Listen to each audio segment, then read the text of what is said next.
Hello Windows Universe! In this video we will look at how you can enable extensions in Incognito Mode with Google Chrome.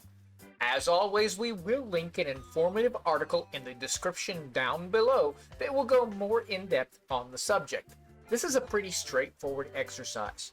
Just open a Google Chrome browser, click on the menu icon, scroll down to More Tools, then click on Extensions.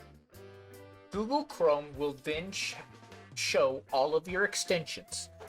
Click on the details of a particular extension and toggle the switch that says Allow in Incognito Mode. You will have to, however, go into every extension that you want to run in Incognito Mode and toggle on this particular switch. That's it. For more helpful hacks to make your Windows experience a little easier, go to our website, thewindowsclub.com.